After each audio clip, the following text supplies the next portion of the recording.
To continue on with my repairs to the A-pillar of the 1980 Opel Kadett historic rally car, I needed to support the front a little bit more because I'm going to remove a structural member that reinforces the connection between the inner wings and the A-pillar, and also the bulkhead and scuttle panel.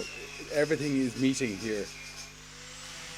Because I've already stitch welded everything in this area, I don't think it's necessary to weld in any struts to reinforce it while this is out. The car should hold its shape because there's no engine or gearbox, transmission or weight basically in the front. So I think it's going to be okay, but I'm also going to do all the lower repairs first, reinforcing it bit by bit before I take out a bigger section near the top. I wire wheeled along all the joins so I could see where the original spot welds were. I then drilled through these with a 4mm drill bit all the way through.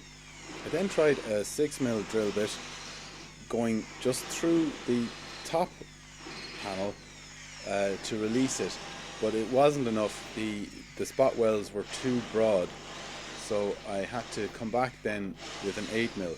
And with these, I was just trying to go through, as I said, one layer to release it. I can then weld the smaller holes that remain across and then flatten them down, and then when it comes to refitting this panel, I just have to fill up the slightly larger hole to simulate the original spot welds.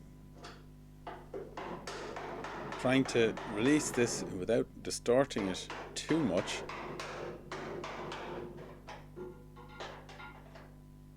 It is interesting and reassuring, I suppose, to see how much the spot welds do actually grip.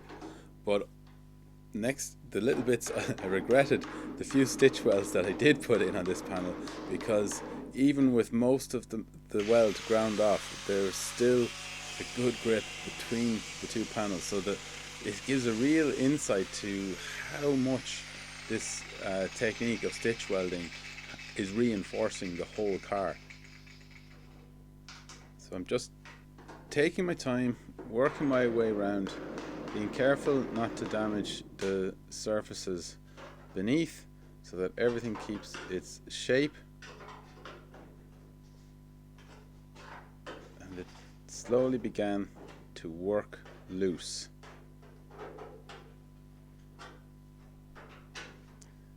There were factory stitch welds at this point on the A-pillar. I may have put one or two in myself as well, but these, it's amazing, these influenced, even with the full leverage of the length of the panel, these had an influence on how hard it was held in all the way along, which again is reassuring about the strength of these parts. A few taps to release it and suddenly the tension came off and it sprung out.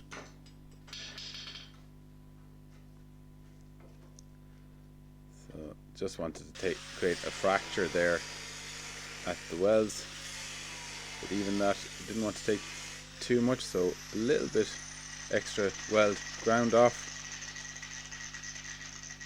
and it cracked free. And I'm glad I've done this, because now I can really see the extent of the amount of repairs I need to do under here, and it would have been awkward and messy to do this from the other side and probably never really satisfactory. Good to see some shiny metal coming up as I wire wheel it.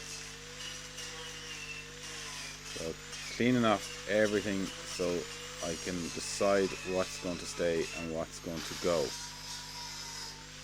Using the flap wheel then to clean up where the stitch welds were, and because I'll be putting the panel straight back on in all these places, any little scars there will fill up with weld when I'm putting that back on. So in order not to make a mistake and go through something important on the far side, I'm actually marking out where I'm going to make my cuts.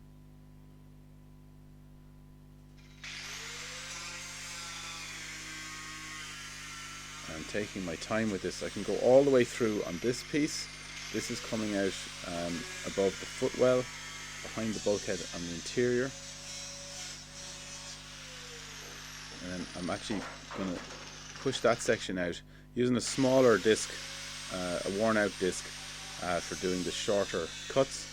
And for this I'm actually going over a join of the tab on the end of the bulkhead. So I'm trying to just go through one layer of metal here and leave the little piece behind. There's a good bit of sealant that was in the corner that the wire wheel couldn't get at on the interior, but there you can see I managed to leave the tab intact behind and clean off the surfaces there.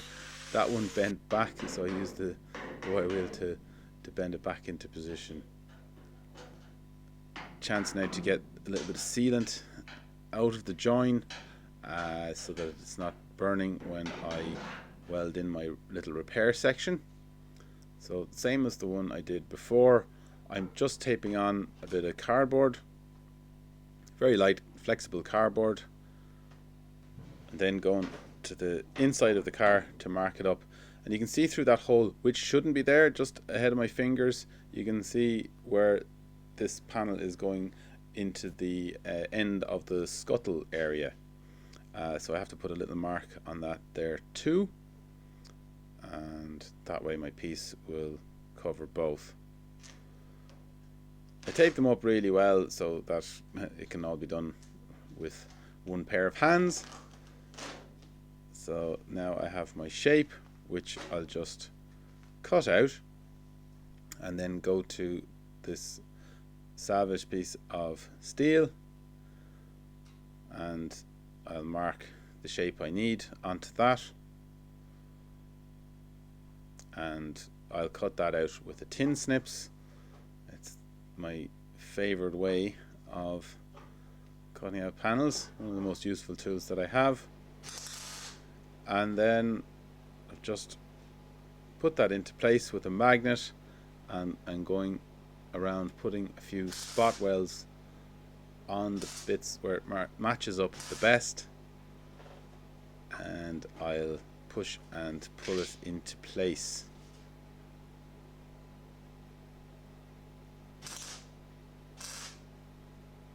So I'm going to make the curves with it in position and just hammer them round as soon as I have enough parts of it connected.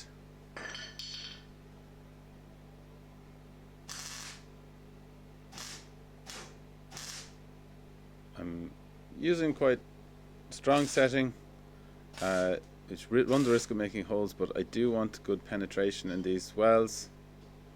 So now making one of those curves. I've left a little bit too much on the top right of that piece, but see, I welded right to the edge of where I want the curve to start so that I get the shape. And just tack that there. And actually what I'm going to do now is I'm using the grinder just to take off a little bit of the top edge of this. Very hard to predict how these things work out as they fold around, even using the thin cardboard. So that's where the error came into it. So that should tap in there nicely. And a little bit of distortion from tapping and matching up the panel. So I'm just hitting it straight now before I join the dots, essentially.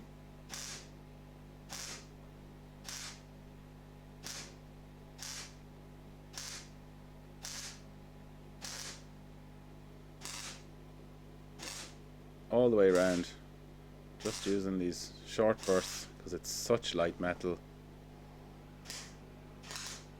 I then decided to bridge some of the holes I drilled through the spot welds while I have the welder out,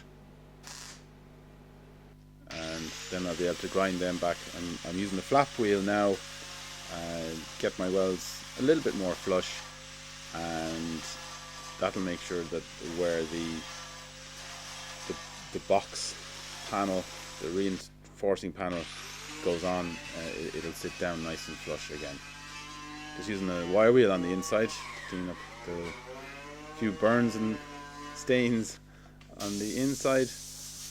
Using the airline then just to make sure it's all cooled down, and using a little bit of zinc primer over all that, inside and out.